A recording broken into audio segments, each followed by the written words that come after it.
कपाने वाली ठंड का कहर जारी है। ठंड के कारण लोगों के हाथ पैर तक सुन्न हो रहे हैं। पहाड़ों से लेकर मैदान तक भीषण सर्दी है। राजधानी दिल्ली सहित पूरे उत्तर भारत में ठंड के साथ ही कोहरे की मार भी लोगों को झेलनी पड़ी। कोहरे की घनी चादर और हवाओं में न सिर्फ विजिबिलिटी कम हुई बल्कि इससे धूप पर भी असर हुआ है। इससे जनजीवन बुरी तरीके से प्रभावित है। ऐसे में घर में तो सावधानी बरते ही बाहर निकलने पर भी सर्दी से बचाव को लेकर पूरे तरह सतर्क रहें। मौसम विभाग ने उत्तर पश्चिम, मध्य पूर्वी और उत्तर पूर्वी भारत के लिए अगले 4 से 5 दिनों तक गंभीर मौसम की चेतावनी अलर्ट जारी कर दिया है। कई राज्यों में घने कोहरे का ऑरेंज अलर्ट है, जबकि कई राज्यों में येलो अलर्ट भी जारी किया गया है। बारी बारी से आप देख सकते हैं कहां पे क्या क्या है। मौसम विभाग का ये अलर्ट है, कहां पे क्या होने वाला है डिटेल में आपको इस ग्राफिक के जरिए दिखाता हूं। दिल्ली एनसीआर से लेकर राजस्थान और यूपी तक सूरज की तपिश कोहरे के आगे सरेंडर कर चुकी है। दिल्ली में तो न्यूनतम पारा 5 डिग्री सेल्सियस तक पहुंच गया है। आपको ग्राफिक्स के जरिए समझ आई कि कहां पे क्या क्या होने वाला है। इस ग्राफिक्स में बहुत डिटेल में हर चीज हम बताने की कोशिश कर रहे हैं। पूरे उत्तर भारत में अभी फिलहाल ठंड से राहत मिलने वाली नहीं है। मौसम विभाग के मुताबिक 5 से 7 दिन सुबह से पूरे उत्तर भारत में घने कोहरे का अंदेशा है। साथ ही कोल्ड डे को लेकर भी सावधान रहने की जरूरत है।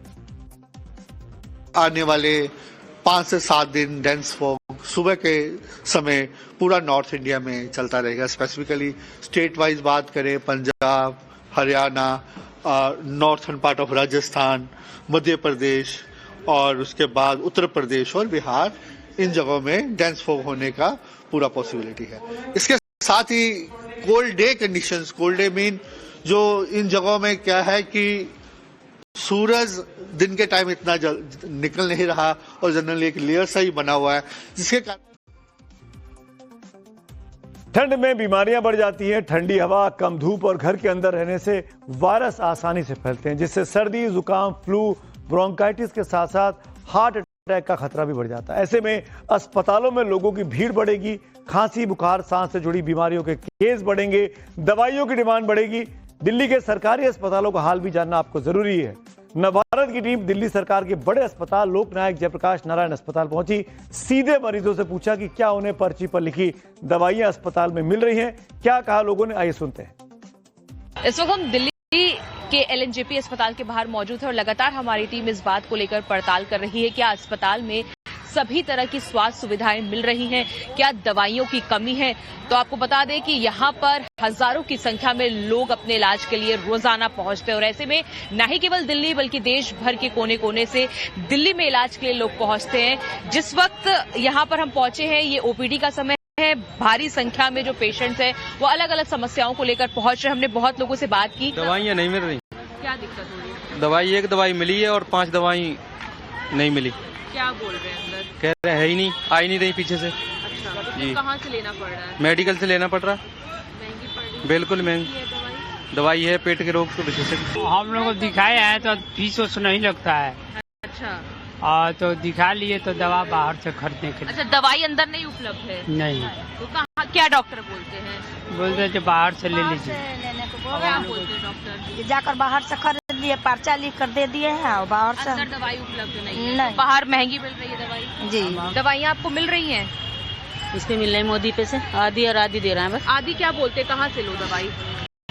यहाँ से लेती हूँ मोदी के वहाँ से, और अंदर से तो वही दे मैं दर्द की गोली। प्राइवेट हॉस्पिटल भी जाना पड़ता है दवाइयों की, प्राइवेट दुकानों पर जाना पड़ता है। हाँ, मतलब हर दवाई उपलब्ध नहीं है यहाँ पे? नहीं। आप किस चीज की इलाज के लिए आप आए हैं? कमर की। अंदर किस तरह की व्यवस्था है? सही है, अंदर सही है। सही है व्यवस्था। अच्छा, डॉक्टर्स, दवाई वगैरह सब अंदर उपलब्ध करा? हाँ, अंदर सही मिल रहा है। तो सुना आपने किस तरीके से मरीजों को दिक्कतें आ रही हैं। सरकारी अस्पतालों में दवाइयों की उपलब्धता हो, ये बहुत जरूरी हो जाता है। बढ़ते हैं आपकी अगली कहानी की ओर। दिल्ली की मुख्यमंत्री रेखा गुप्ता काम को लेकर कम और अपने बयानों को लेकर ज्यादा चर्चा में रहती हैं। कभी सीएम साहिबा AQI को तापमान से जोड़ देती हैं, तो कभी नेताजी सुभाष चंद्र बोस को नेताजी सुभाष पैलेस बोल देती हैं। रेखा जी के ऐसे कई बयान हैं जो सोशल मीडिया पर बीते दिनों में जमकर वायरल हुए हैं। एक बार फिर एक ताजा विवाद उनके बयान ने खड़ा कर दिया और यह बयान कल का है, विधानसभा का है। कल दिल्ली की मुख्यमंत्री रेखा गुप्ता विधानसभा में बोल रही थी। इस दौरान उन्होंने कह दिया कि भगत सिंह और उनके साथियों ने बहरी कांग्रेस सरकार के खिलाफ बम फेंका था।